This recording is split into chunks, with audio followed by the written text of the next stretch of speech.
Ideal گھٹیا بھی ہو سکتا ہے، بڑھیا بھی ہو سکتا ہے، ادنا بھی ہو سکتا ہے، اعلیٰ بھی ہو سکتا ہے، نیچے کا بھی ہو سکتا ہے، اوپر کا بھی ہو سکتا ہے۔ مثلا سب سے گھٹیا آئیڈیل کیا ہے؟ اپنی ذات، اپنا مفاد، اپنا علوف۔ گویا کہ اس کا آئیڈیل اپنی ذات ہے، ذات کے لیے زیادہ سے زیادہ دولت، ذات کے لیے زیادہ سے زیادہ عزت، ذات کے لیے زیادہ سے زیادہ اقتدار، یہ حاصل کرنا، یہ بھی ایک مقصد ہے، یہ بھی ایک نسب العین ہے۔ یہ گویا کہ انسان اپنی شخصیت کے گرد گھوم رہا ہے، شخصیت کے گرد گھوم رہا ہے۔ نتیجہ کیا نکلے گا؟ یہ انسان کیا ہوگا؟ جھوٹا ہوگا، دغا باز ہوگا، دھوکہ دے گا، بائی ہک اور بائی کروک یہ چیزیں حاصل کرنے کی کوشش کرے گا۔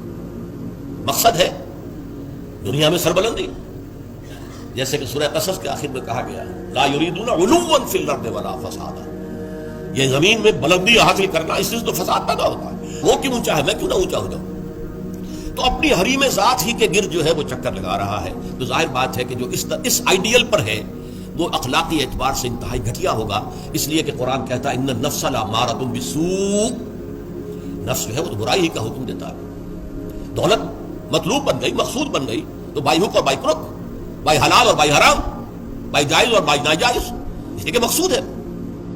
لہذا گھٹیا ترین آئیڈیل ہے انسان کا اپنا نفس، گھٹیا ترین، اور اس سے پست ترین اخلاق، رذائل اخلاق اس سے وجود میں آئیں گے۔ اس سے ذرا بلند تر سطح پر جسے ہم کہتے ہیں قوم پرستی، وطن پرستی۔ If a person is a really nationalist person، اب نیشن، آج کل تو آپ کو معلوم ہے نیشن سٹیٹس کا تصور ہے، وطن بھی نیشن کی اور بنیاد پر بنتا ہے۔ تو نیشنلزم قوم پرست، پہلا آدمی کون تھا؟ خود پرست، وہ پرستش کر رہا تھا اپنی، خود پرست، سیلف سینٹرڈ، اس کا مطلوب و مقصود اپنی بلندی، اپنی دولت۔ لیکن یہاں اس سے ذرا بلندتر ہو گیا معاملہ، میں اپنی قوم کے لیے محنت کروں گا، قوم کی سربلندی کے لیے، قوم کی آزادی کے لیے، قوم کی عزت کو برقرار رکھنے کے لیے، اپنے وطن کے لیے کٹ مروں گا، اپنے وطن کی آزادی کے لیے قربانیاں دوں گا۔ ایک بہتر کردار وجود میں آئے گا کہ نہیں؟ یہ شخص جو ہے اپنی قوم سے کبھی جھوٹ نہیں بولے گا، باقی دنیا سے بولے گا۔ آپ کو معلوم ہونا چاہیے ویسٹرن مورالٹی کیا ہے۔ اپنے ہاں وہ ایک بلی کے اوپر بھی ظلم ہوتا نہیں دیکھ سکتے، کسی کتے کے اوپر ظلم ہوتا نہیں دیکھ سکتے، لیکن دوسری قوموں کو ہلاک کرتے ہیں، اور وہ سمجھتے ہیں کہ ویپنز آف ماس ڈسٹرکشن ہمارا حق ہے، ہمارے پاس تو ہے، کسی اور کو نہیں ہم چیف کرنے دیں گے۔ یہ مورالٹی ان کی ہے، وہ اپنی قوم کے لیے ہے، کوئی جھوٹ نہیں بولے گا، دھوکہ نہیں دے گا، غداری نہیں کرے گا، اپنی قوم، اپنے وطن سے سچے ہیں۔ لیکن اس کے بعد نہ ان کی محبت ہے، وہ اپنے ہاں تو کہیں گے love thy neighbour as thy self, لیکن بقیہ قوموں کے ساتھ ان سے بڑا ظالم کوئی نہیں، انٹرنیشنل لیول پر آ کر ان سے بڑا جھوٹا، ان سے زیادہ فریبی، ان سے زیادہ دغاباز، ان سے زیادہ دھوکے دینے والا کوئی نہیں۔ لیکن پھر بھی کم سے کم اس شخص سے تو بہتر ہوا جو شخص اپنی ذات ہی کے اوپر سینٹرڈ ہے، خود پرست ہے، نفس پرست ہے۔ اس سے یقیناً ایک بلند تر آئیڈیل ہے وطن پرستی، قوم پرستی۔ یہ قوم پرستی اگر ہے تو ایسا تو نہیں ہوگا کہ قوم کے لیے ہتھیار خریدنے گئے تھے تو زبردست رشوت لے کر گھٹیا ہتھیار خرید لیا، یہ نہیں کرے گا وہ۔ ہمارے ہاں یہ بھی ہوتا ہے، اس لیے کہ ہمارے ہاں قوم پرستی ہے ہی نہیں، وطن پرستی ہے ہی نہیں۔ اس حوالے سے اب حالانکہ آپ کو معلوم ہے کہ ہتھیار جو ہے زندگی اور موت کا مسئلہ ہے، جب جنگ ہو رہی ہے اور کریٹ کھولا گیا، معلوم ہوا یہ تو استعمال کے قابل ہی نہیں ہے یہ ہتھیار جو ہے، کیا ہوگا اس وقت؟ عین موقع پر محاذ میں وہ کھولا گیا ہے باکس، اور معلوم ہوا کہ یہاں تو کچھ اور رکھا ہوا۔ لیکن لوگ ہیں جو رشوتوں کے لیے، کک بیکس کے لیے، جو بھی وہ ان کے کمیشن سے گھٹیا مال لیتے ہیں، دومی مال جسے آپ کہتے ہیں۔ تو وطن پرستی یا قوم پرستی ایک نسبتاً ہائر آئیڈیل ہے، اس سے اوپر ایک اور ہے۔ یہ جو حضرات تھوڑا بہت بھی فلسفے سے شغف رکھتے ہیں ان کو معلوم ہے ہیومنزم، انسان دوستی۔ یہ جیسے ٹالسٹائے تھا، بہت بڑا ادیب تھا روس کا، وہ ہیومنزم کا قائل تھا، انسان سے دوستی ہونی چاہیے، انسان محبوب ہونا چاہیے، تمام انسان سے محبت کرنا، ہیومن بینگ ایز ہیومنس، چھوڑ دیں کہ وہ ہمارے ملک کا رہنے والا ہے یا نہیں، ہیومن بینگ ہے، بھول جائے اس کو کہ وہ ہماری قوم سے اور نسل سے ہے یا نہیں، ہیومن بینگ، ہیومنزم یہ ہائیسٹ فلسفی ہے۔ لیکن آپ جو سوچ لیجئے کہ اول تو یہ کہ اس تک پہنچنا بڑا مشکل، اپنی قومیتوں کی حدود سے، وطنیتوں کی حدود سے، اپنے ذاتی مقاصد اور ذاتی جو بھی مفادات ہیں ان سے بلندتر ہو کر واقعتاً ہیومنسٹ ہونا آسان کام نہیں ہے۔ لیکن ہیومنسٹ جو ہے اس کے اندر بھی انسان کی محبت تو آ جائے گی، انسان مطلوب ہو جائے گا اس کا، اور اس اعتبار سے وہ قوم پرست اور وطن پرست سے برتر ایک شخصیت ہوگی۔ لیکن باقی کائنات، حیوانات، اس کے لیے تو کوئی محبت اس کے اندر نہیں ہوگی۔ اس کے لیے کوئی شفقت نہیں ہوگی. ہیومنزم ہیومن بینگز کے لیے. اس سے اوپر ایک اور ہے، اور وہ ہے کسی نظریے پر انسان کی نگاہ جم جائے.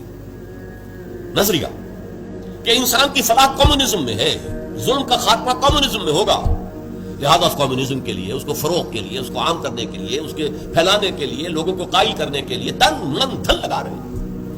پھر جن لوگوں نے مان لیا ہے انہیں آرگنائز کر رہے ہیں، سیلز بن رہے ہیں.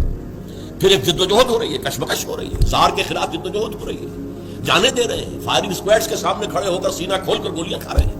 یہ سب کیا ہے؟ ایک تصور کے حسن مبہم پر ساری ہستی لٹائی جاتی ہے. ایک تصور ہے، ایک آئیڈیل ہے. کمیونزم جو ہے ایک آئیڈیل ہے، ایک آئیڈیالوجی ہے. اس آئیڈیالوجی کو اپنا آئیڈیل بنا کر اور پھر جدوجہد اور محنت اور قربانیاں اور یہ سب کچھ. اب ایک ہی چھلانگ ہے، خدا پرستی، ہائیسٹ آئیڈیل. یہ ہے جس کو کہ علامہ اقبال نے کہا ہے، در دشت جنون من جبریل زبو سیدے یزداب کمند آور، اے ہمت مردانہ، اے ہمت مردانہ، کمند ڈالو اللہ پر. یہ اصل میں تشبیہ سمجھیے، آپ ایک اونچی فصیل پہ چڑھنا چاہتے ہیں، کمند ہوتی تھی پچھلے زمانے میں. اب کمند کو پہلے پھینکنا پڑتا ہے. آپ کا زور بازو ہونا چاہیے نا، جب آپ پھینکے کہ اونچا جا کر لگ جائے وہاں پر. جتنی اونچی کمند ہوگی اتنا اونچا آپ چڑھ سکیں گے، اس سے آگے تو نہیں جا سکتے. کمندی کہیں درمیان میں اٹک گئی ہے تو درمیان میں آپ بھی اٹکے رہ جائیں گے، ٹاپ پر تو آپ نہیں جا سکتے جب تک کہ وہ کمند جو ہے ٹاپ پر نہ لگے جا کر. تو یوں سمجھیے کہ پہلے انسان کو اپنے ذہن سے، اپنے فکر سے، اپنی سوچ سے اپنا آئیڈیل معین کرنا ہوتا ہے. Who is my ideal? میرا نفس؟ نو. میرا وطن، میری قوم؟ نو. Human beings? نو. اللہ، ہی از مائی آئیڈیل. اس کی محبت، اس کے ساتھ خلوص و اخلاص، اس کے لیے جد و جہد. اب آپ دیکھیے، کمیونسٹ کے لیے محبت ہوگی، مزدور کے لیے محبت ہوگی اس کے اندر، سرمایہ دار کے لیے نہیں ہوگی. سرمایہ دار تو دشمن ہے، اس کا تو پیٹ پھاڑیں گے ہم. لہٰذا وہ محبت اس کی پوری یونیورسل نہیں ہو سکتی. اللہ کو جس نے آئیڈیل بنا لیا، اللہ منزل ماں کبریاست، میری منزل، میرا آئیڈیل، میرا مقصود، میرا مطلوب، میرا محبوب حقیقی اللہ ہے. یہ ہے ہائیسٹ آئیڈیل. اور جو شخص اللہ کو اپنا آئیڈیل بنا لے، اپنا مقصود بنا لے، اپنا مطلوب بنا لے، اپنا محبوب بنا لے، وہ در حقیقت بلند ترین کردار ہوگا. اور اس کی مکمل مثال محمد الرسول اللہ صلی اللہ علیہ وسلم کی شخصیت ہے. محبوب حقیقی اللہ کے سوا کوئی نہ ہے. نصب العین وہی ہوتا ہے جہاں پہ نگاہ جمی ہوئی ہے. اگرچہ اس کے لیے جو محنت کر رہے ہیں، وقتی طور پر آپ کا کوئی اور ہدف ہو سکتا ہے. جیسے ہم کہتے ہیں کہ اصل نصب العین تھا اسلام کو دنیا میں غالب کرنے کی جد و جہد، اس کے لیے پہلا نصب العین بن گیا پاکستان کا حصول. یہ دوسری بات ہے کہ ہم پاکستان کو حاصل کرنے کے بعد بھول گئے کہ کس لیے ہم نے حاصل کیا، اور اسی لیے ذلیل و خوار ہے. انڈیا کے مقابلے میں سر اٹھا کر کھڑے ہونا ہمارے لیے ممکن نہیں ہے، سوائے اس کے کہ ایٹمک ڈیٹرنٹ جو ہے اس کا سہارا لیا ہوا ہے.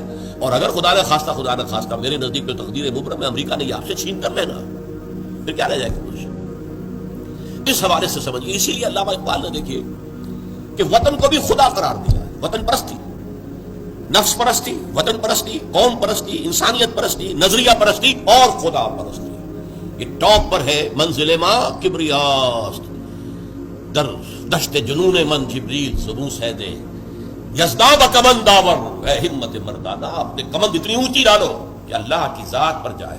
پھر اللہ کی ذات، پھر اس کمند کے ذریعے سے سیر الی اللہ، تقرب الی اللہ، رفتہ رفتہ اللہ سے قریب تر ہوتے چلے جاؤ. جیسے کہ آپ کو معلوم ہے، اگرچہ وہ آیت سجدہ ہے، جا کر ایک سجدہ کر لیجئے گا، جو سورۃ العلق جو ہے وہ ختم ہوتی ہے، فاسجد واقترب، بس سجدہ کرو اور قریب ہو جاؤ. یہ سجدہ کرنا اللہ سے قرب کا ذریعہ ہے. واقترب، قریب ہو جاؤ. اس لیے حضور نے فرمایا ہے ان اقرب ما یکون العبد الی اللہ فی السجود. انسان جو اپنے رب سے قریب ترین ہوتا ہے وہ سجدے کی حالت میں ہوتا ہے. اپنی انا ختم کر دی، اپنی انا مٹی میں ملا دی، پیشانی اللہ کے سامنے خاک پر رکھ دی. بس یہ گویا کہ جو یہ انا ہی جو ہے ہماری، یہی تو ہے در حقیقت جو ہمارے درمیان اور اللہ کے درمیان حائل ہے. اس انانیت کا امکان ختم ہوا تو پھر اللہ کے ساتھ ہمارا بہت قرب. یہ ہے ضعف الطالب والمطلوب. گھٹیا آدرش ہوگا تو گھٹیا ہی شخصیت وجود میں آئے گی. اگر اعلیٰ آدرش ہوگا تو بلندتر شخصیت وجود میں آئے گی. آدرش، نصب العین، مقصود، مطلوب، محبوب حقیقی اپنا نفس بھی ہو سکتا ہے، اپنی ذات بھی ہو سکتا ہے.